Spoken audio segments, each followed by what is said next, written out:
कहानी के स्टार्टिंग में हमें दिखाया जाता है कि बाइली की मॉम बोलती हैं बाइली घर पे क्या चल रहा है। बाइली उन्हें बताता है कि मॉम पहले मुझे आप ये बताइए कि जो भी आपके उनकी तरफ से फैमिली की तरफ से टोकन मिले थे उसके पर्सनल असिस्ट कहाँ पर हैं। उसकी मॉम कहती है वो तो मैं तुम्हारे फादर को संभालने के लिए दे दिया था ताकि कोई प्रॉब्लम हो तो वो देख लें। वो बताता है कि मॉम लेनिया ने सारे के सारे जो है फादर के एसेट्स अपने नाम पर ट्रांसफ़र कर लिए हैं। उसकी मॉम परेशान होते कहती हैं कि अच्छा तो तुम्हारे पापा का क्या। फिर वो बाइली बोलता है कि मॉम इस टाइम पे भी आपको अपने हस्बैंड के बारे में याद आ रही है जिन्होंने आपको इतने गंदे तरीके से ट्रीट करा है। उसकी मॉम कहती है लेकिन जो भी हो वो, और वो काफ़ी सैड जाते हैं कहते हुए। पहले कहता है कि मॉम वो आपकी तरफ कितने क्रूअल रहे हैं, उन्होंने कभी आपको समझा नहीं, आपकी वर्थ नहीं समझी और आप उनको अभी भी डिफेंड कर रही हैं। उसकी मॉम कहती हैं मैं बस परेशान हूँ उनके लिए, और वो कहते हैं वो सैड हो रही होती हैं बहुत ज़्यादा। वाइली काफ़ी शॉक सा हो जाता है अपनी मॉम की रिएक्शन देख के। फिर कहता है कि मॉम ठीक है मैं जा रहा हूँ और मैं आपके टोकन्स लेकर आऊँगा, आप टेंशन मत लीजिएगा। शर्शु बाइली की तरफ ध्यान से देख रहा होता है, फिर वो उसके पीछे जाता है और बोलता है बाइली तुम अपने मॉम पे इतना गुस्सा मत करो, वो काफ़ी टाइम तक तुम्हारे फादर के साथ रही हैं, वो अचानक से उनके बारे में केयर करना नहीं छोड़ सकती, उनकी फीलिंग एकदम से नहीं ख़त्म हो सकती है, तो तुम उन पे गुस्सा मत करो। बाइली बोलता है कि मुझे पता है पर मैं क्या करूँ, मुझे थोड़ा सा गुस्सा आया। शर्श बोलता है तो इस बारे में क्या कहना चाहोगे कि मैं तुम्हारे साथ चलूँ। बाइली स्माइल करते हुए कहता है कि नहीं, तुम्हें परेशान होने की कोई ज़रूरत नहीं है, तुम मॉम के साथ यहाँ पर रहो और वेट करो, मैं जल्दी आ जाऊँगा। और हमें दूसरी साइड बाइली के फादर दिखाए जाते हैं जो गुस्सा कर रहे होते हैं और चिल्ला रहे होते हैं कि लेनिया ने सिचुएशन का फ़ायदा उठाया, उसने एडवांटेज लिया और उसने सारे के सारे ऐसे अपने नाम पे कर लिए। एक सबऑर्डिनेट आके कहते कि मास्टर यंग मास्टर आए हैं। उसके फादर गुस्से में कहते हैं वो यहाँ करने क्या आया, अब उससे कह दो यहाँ से चला जाए, दफ़ा हो जाए। बाइली अंदर आते हुए कहता है कि आपको क्या लगता है कि सबऑर्डिनेट्स मुझे रोक सकते हैं। वो कहता है कि तुम यहाँ कर क्या रहे हो, मैंने बोला ना तुम्हारे यहाँ कोई वेलकम नहीं है। बाइली कहता है कि आपको क्यों लग रहा है, आप अभी भी प्रेटेंड करना बंद नहीं कर रहे हैं, आपका सब कुछ चला गया है, आप सुन रहे हैं ना, आपका सब कुछ चला गया है, बस मेरे माँ के प्राइवेट असिस्ट बचे हैं, तो आपको क्या लग रहा है कि आप क्या करने वाले हो। वो कहता है कि वो तो तुम्हें कुछ ज़्यादा ही पता है, पर तुम टेंशन मत लो, मैं तुम्हारी माँ के असिस्ट का यूज़ करूँगा और लॉ सूट जीतूँगा। बाइली कहता हो तो ऐसा प्लान है आपका, तो चलिए एक डील बनाते हैं, मैं आपका पूरा लॉ सूट आपको जो विन करवा दूँगा, आप मेरी माँ के असिस्ट मुझे दे दीजिए। उसके फादर कहते हैं तो क्या तुम्हें क्या लगता है अगर मैंने ना कह दिया तो। बाइली कहता है ये डिपेंड करता है आप पे कि आप अपने पावर के साथ रहना चाहते हैं। आपको पता है लेनियन की पावर के साथ आपको बिल्कुल भी चांसेस नहीं कि आप लॉ सूट जीत सको, बस आपके पास ऑप्शन ये है कि आपके पास सब कुछ आ जाएगा या फिर आप सब कुछ खो दोगे। उसके फादर ध्यान से सोचते हैं और कहते हैं कि ठीक है मैं तुम्हें टोकन दे रहा हूँ। और उसके फादर कहते हैं लेकिन मुझे गारंटी चाहिए कि मैं जीत जाऊँ और मुझे लेनियन को एक अच्छे से मात देनी है। अब वो उसकी मदर के टोकन देके बोलता है कि जाओ उसे वेरीफाई कर लेना अगर तुम चाहो तो। बाइली जाते हुए कहता है कि ओ वैसे मैं करवाऊँगा ही, बाय द वे मेरे पास आपके पास कुछ कहने के लिए, मेरी माँ अभी भी आपके बारे में सोच रही थी और आप एक लौते इंसान हो जो अभी तक मनी के बारे में सोच रहे हो, तो मैं बस आपको एक चीज़ बताना चाहता हूँ कि नेक्स्ट टाइम से आप मेरी माँ से दूर रहिएगा क्योंकि मुझे ये चीज़ बिल्कुल पसंद नहीं आई। और वो कह के वहाँ से जाने लग जाता है। बाइली के फादर उसे ही देख रहे होते हैं और उनकी शक्ल से समझ आ रहा होता है कि वो इस वक्त इतने सैड हो रहे हैं और उनकी जो बॉडी होती है ना वो शेक कर रही होती है बैठने में भी। और हमें दिखाया जाता है फिर वो शांति से बैठ जाता है। फिर हमें दूसरा सीन दिखाया जाता है जहाँ फिर हमें बाइली दिखाया जाता है जो अपनी सेक्रेटरी जंग के साथ होता है। फिर वो बोलता है कि जंग मैंने जो तुम्हें जो करने को बोला था वो तुमने कर लिया। जंग बोलता है कि हाँ ओ हाँ आपने मिस श्योर के लिए जो करने को कहा था मैंने सब कुछ अरेंज कर लिया। बाइली स्माइल करते हुए कहते हैं थैंक गॉड, तो चलो हेल्प करते हैं, मैं बहुत टाइम से इस दिन का वेट कर रहा था। दूसरी साइड जंग बोलता है कि अब तो गॉड ही हेल्प करे शाशु की, और इस साइड शाशु को स्नीज आ रही होती है और वो कहता है कि उससे कि एक मिनट मेरे बारे में अभी सोच कौन रहा है कि मेरे पीछे कोई मेरे बारे में बात कर रहा है। फिर हमें दूसरा सीन दिखाया जाता है जहाँ पर रात का समय हो चुका होता है और शेरशु जो होता है ना वो बाहर से शायद शॉपिंग वगैरह करके घर में आ रहा होता है और वो चिल्ला के बोलता है कि मैं आ गया। और फिर वो देखता है कि घर पर कोई भी नहीं है। फिर वो सोचने लग जाता है कहाँ गए सबके सब, और वो मन में सोचता है कि क्या सब चले गए क्या। फिर बोलता है कि एक मिनट, ये अचानक से सबके सब कैसे चले जाएंगे और ये गए कहाँ हैं सबके सब। और फिर उसे थोड़ा सा बुम मतलब सरप्राइज़ करने वाली आवाज़ आती है और वो सरप्राइजली वहाँ देखता है तो उसे सामने ना बाइली और उसकी पूरी फैमिली दिखती है और वहाँ पर बाइकी जो होती है उससे कह रही होती है कि हैप्पी बर्थडे शेशु। और फिर वो कहता है कि एक मिनट यहाँ चल क्या रहा है।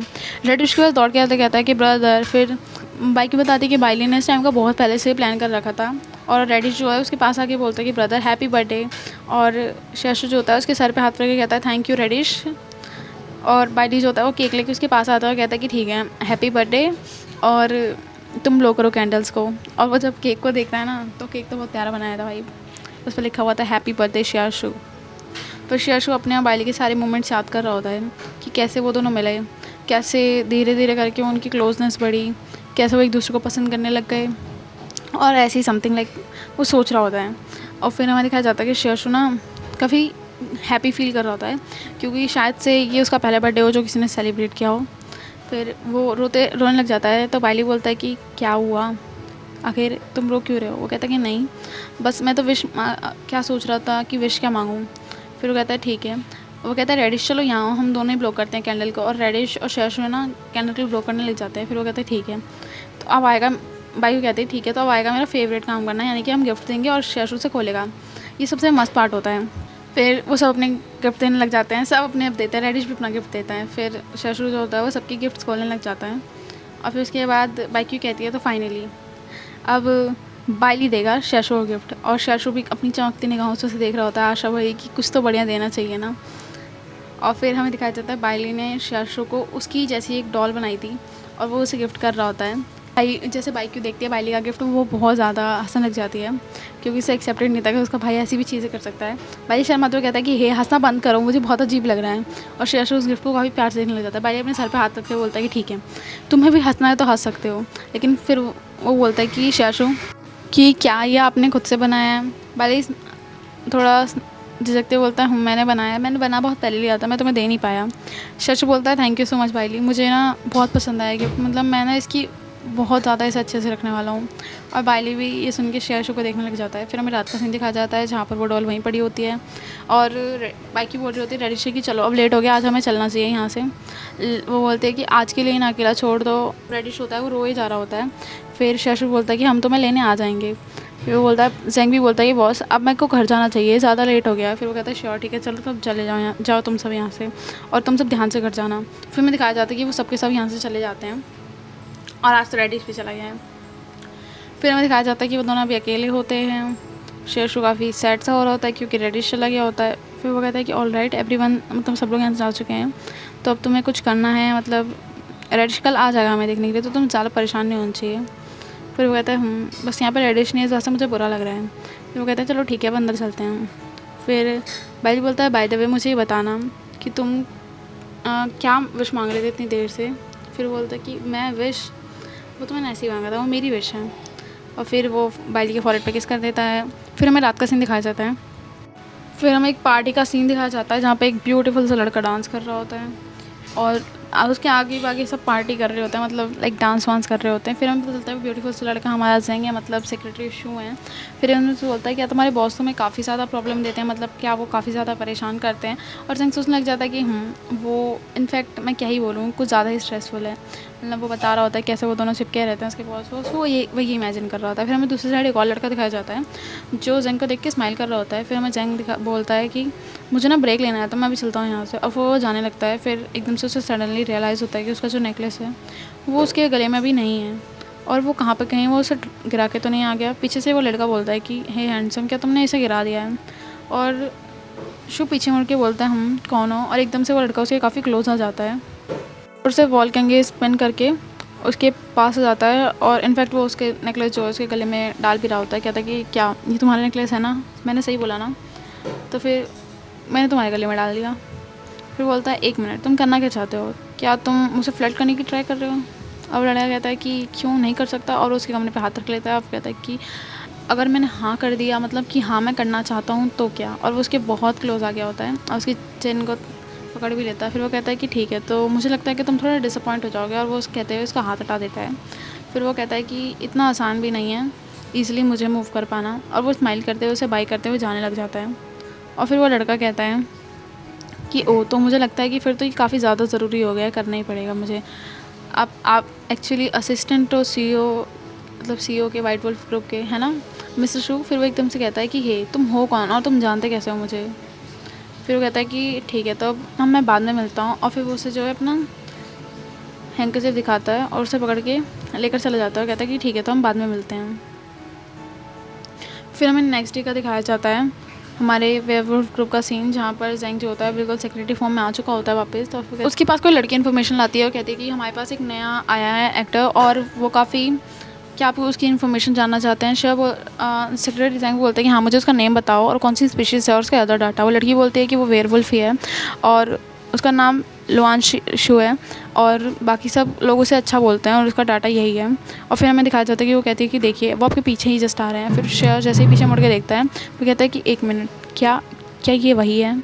और वो कहता है कि एक मिनट, इसकी बिल्कुल डिफरेंट लग रहा है लास्ट नाइट से। लेकिन उसने वो हैंकरचीफ अभी तक वेयर कर रखी है। फिर बोलता है hello miss Shu, nice to meet you. फिर हमें दिखाया जाता है, हमें पार्किंग का सीन दिखाया जाता है जहाँ पर जेंग, अभी के लिए हम सिक्योरिटी शू को जेंग बोलेंगे। जेंग बोलता है कि मुझे एक्चुअली लग रहा है कि लड़का मेरा फॉलो कर रहा है पीछे। और वो लॉन से कहता है कि हे, तुम्हारे पास कंपनी की तरफ से कोई काम नहीं मिला है जो तुम मेरे पीछे पीछे घूम रहे हो। फिर वो कहता है कि डोंट वरी मिस्टर शू, मुझे आज की तरफ मैं काम में बहुत सीरियस हूँ, बट मुझे आज की तरफ कंपनी ने डे ऑफ दिया है। और वो कहते हुए उसके काफ़ी क्लोज आ रहा होता है। जंग से पीछे हटाते हुए कहता है कि तो ठीक है, मुझे जाने दो यहाँ से, मेरे पास और भी काम है क्योंकि मुझे अपने बॉस के पास जाना है, तुम मुझे परेशान करना बंद करो। फिर लॉन बोलता है तो आपको ये डर लग रहा है मैं आपके पीछे पीछे आपके हॉस्पिटल पहुँच जाऊँगा और आपके बॉस को बता दूंगा कि आप फ्रिक्वेंटली क्लबिंग करते हैं। फिर वो कहता है कि एक मिनट, अपना मुंह बंद रखो, तुम्हारी हिम्मत कैसे है बकवास करने की, तुम्हें क्या लग रहा है मेरे पास बहुत सारे रास्ते हैं तुम्हारा मुंह बंद करवाने के लिए। लॉन बोलता है कि अरे आप क्यों परेशान हो रहे हैं, कि आपको ऐसा लग रहा है कि मैं आपके बॉस को सही में जाके बता दूंगा कि आप फ्रिक्वेंटली क्लबिंग करते हैं, और अगर आपने मेरे बारे में बता दिया तो आपको क्या लगता है कंपनी अफेक्ट नहीं होगी। जंग हुसैन बोलता है कि मेरे पास बहुत सारे वेज है, तो मुझे परेशान करना बंद कर दो क्योंकि मैं लेट हो रहा हूँ जाने के लिए, मेरे पास और भी काम है। लॉन से रुक के बोलता है कि हे वेट, डोंट वरी, मुझे पता है गलत था, मैं कुछ नहीं बोलने वाला। और जंग उसे ध्यान से देख रहा होता है और लॉन फिर से अपना पपी फेस बना लेता है। जंग बोलता है ठीक है मैं समझ गया, तो प्लीज़ अब यहाँ से हटाओ, मुझे ड्राइव करना है, मुझे लेट हो रहा है। पीछे से लुआन चिल्ला के बोलता है कि ठीक है, तो हम 10 बजे वुल्फ क्लब में मिलेंगे, तो प्लीज़ वहाँ आ जाना। और फिर वो स्माइल करने लग जाता है कार को देख के। फिर हमें दूसरा सीन दिखाया जाता है जहाँ पर रात हो रही होती है, फिर क्लब का दिखाया जाता है जो लुआन ने बताया था, और वहाँ पर जंग आया भी होता है। मन में सोच रहा होता है कि इस बंदे ने मुझे बुलाया और ये यहाँ पर आया नहीं। फिर एकदम से दिखाया जाता है कि उसको कोई ब्लाइंड फोल्ड कर रहा होता है, और जैसे ही हमें दिखाया जाता है कि वो एक्चुअली कौन रहा है, और वो होता है हमारा लुआन जो कि उसे ब्लाइंड फोल्ड कर रहा होता है। बोलती है कि हे लुआन, तुम कर क्या रहे हो, तुम रुकोगे एक सेकंड के लिए। फिर वो बोलता है कि वैसे ये अच्छा लग रहा है आप पे, कैसा लग रहा है, ये काफ़ी ज़्यादा फ़न नहीं है अगर आप मुझे ना देख पाओ तो। फिर वो कहता है कि ब्लैक सिल्क सही में आप पे बहुत सूट कर रहा है, और वो ये कह के उसे काफ़ी अच्छे से टच करने लग जाता है। और जंग उस समय चला के आता है कि हे मैंने कहा ना तुम कर क्या रहे हो, मुझे जाने दो यहाँ से, तुम परेशान कर रहे हो। लेकिन लुआन जो होता है वो उसकी ईयर पकड़ के ना उस पर टच करने लग जाता है, मतलब उसकी किस करने लग जाता है। तो जो जंग होता है वो थोड़ा फ्रेंच हो जाता है, कहता है कि व्हाट द हेल, तुम कर क्या रहे हो, तुम छोड़ोगे मुझे। फिर वो कहता है कि आपको पता है ना मैं यहाँ क्या करने आया हूँ, और आपको भी मैंने यहाँ क्यों ही बुलाया है, तो आप आए हो तो मैं इसका मतलब यस ही समझूंगा। और फिर हमें दिखाया जाता है कि वो दोनों किस कर रहे हैं ऑब्वियसली एक दूसरे को। हमें नेक्स्ट मॉर्निंग का सीन दिखाया जाता है जहाँ पर जंग जो होता है वो सो के उठता है और वो चेक कर रहा होता है कि वो है कहाँ पर। और फिर हमें दिखाया जाता है जो जैंग होता है वो लुआन के घर पे होता है, और जैंग फिर से लुआन फिर से अपने पपी वाले स्टाइल में आ चुका था। फिर वो कहता है कि हेलो गुड मॉर्निंग मिस्टर शू, कैसे हैं आप। फिर शू से देखता है और साइड फेस कर लेता है। फिर वो कहता है कि मिस्टर शू, रात में तो आप बहुत अमेजिंग थे, तो आप क्यों इतना शर्मा रहे हो। और फिर उसके पास आके बगल में बैठ जाता है। फिर वो कहता है कि आपको क्या लगता है सब कुछ सही था ना, आपको बढ़िया मज़ा तो आया ना। फिर वो कहता है कि एक मिनट, मेरे पास एक अच्छा सा आइडिया है। और वो एंजल फेस बना के बोलता है कि कैसा रहेगा कि हम डेली रात में यहाँ मिले। और जो जंग होता है वो सरप्राइज़ हो जाता है उसकी बातें सुन के। और आज का एपिसोड यहीं एंड होता है, मिलते जल्दी नेक्स्ट एपिसोड के साथ। Bye bye guys.